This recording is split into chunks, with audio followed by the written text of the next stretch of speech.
All right, moving over to the co-main event now. It's in the welterweight division as we have Texas native Jeff Neal coming in at -190, going up against Uroš Medic, who comes in at +165. Now, starting off on the Neal side of things, he is 2-3 in his last 5 fights, but when you see who the 3 losses are, you're willing to cut him a little bit of slack. He had that knockout victory over Vicente Luque and then was given to Shavkat Rakhmonov and Ian Machado Gary.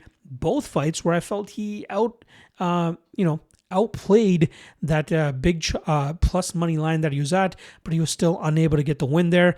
Then he comes back, gets that TKO win over Rafael Dos Anjos. It was an injury, but I believe it was one of the bigger shots that Neal was able to land that caused Dos Anjos to eventually get that injury. So I'm still willing to give that as a legitimate win for Neal.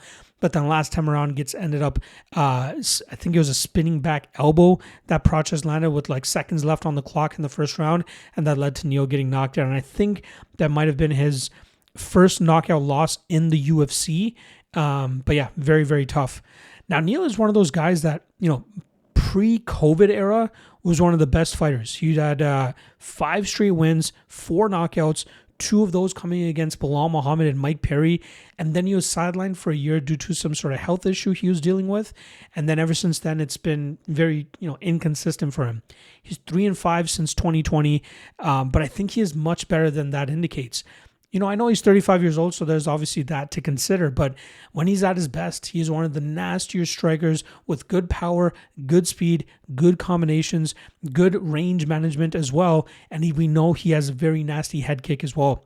The way he was able to knock out Mike Perry, it was a thing of beauty, especially when you consider how good of a durability game that Mike Perry has as well. So for Jeff Neal to knock out a guy like that was very, very impressive. I still think Neal has some high-level wins left in him, and I think being in a spot here against Uroš Medic could really buoy him, especially fighting in Houston. Now, Medic kind of streaking right now, too. He's on a 2-fight winning streak. He was a guy earlier in his career I was having trouble in terms of figuring out whether he was going to win or lose, but now I'm 5-0 in terms of betting his last 5 fights. I bet him to lose to Orolbai. I bet him to beat Tim Means. And then in his last 3 fights, I bet the under, I believe it was, or I bet Puna. I think I bet Puna and then the under in his last 2 fights, and it's all worked out for me. I bet the under in the Urbina and Salikov fights. And, that just goes to show this is a guy that does a phenomenal job in terms of implementing his range and his power. In 15 pro fights, he's never seen the scorecards. He's only reached the 3rd round once, and that was against Matthew Summelsberger, and he was able to get the finish halfway through that round. He's a nasty Muay Thai specialist with great shots down the middle, especially with his left hand. His durability is still a bit of a question mark. I think we saw it obviously exposed by Punahele Soriano, but we know Soriano is a big, big puncher, especially when he can blitz into those big shots. And his grappling defense has been a little bit of an issue in his game, even in fights he ended up winning. He's often down early due to these guys out grappling him, but then he's able to outlast them and then eventually finish them as well.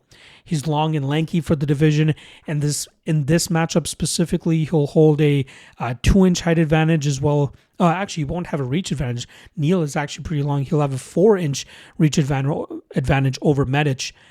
This is a fun striking battle, one that I don't expect to hit the 3rd round. I expect Neal's craftier striking game to really catch Medic and put him away. I don't think Medic can apply the type of pressure that Prochaz was able to do against Neal. I think, it's going to take a crazy shot from Medic to put Neal away, like a spinning back elbow or something like that. I'm sure Neal is going to keep that in mind going into this fight and whenever he enters the range against Medic. But I think it's just a matter of time before Neal lands that big shot, before Neal crumples Medic and eventually gets that knockout win.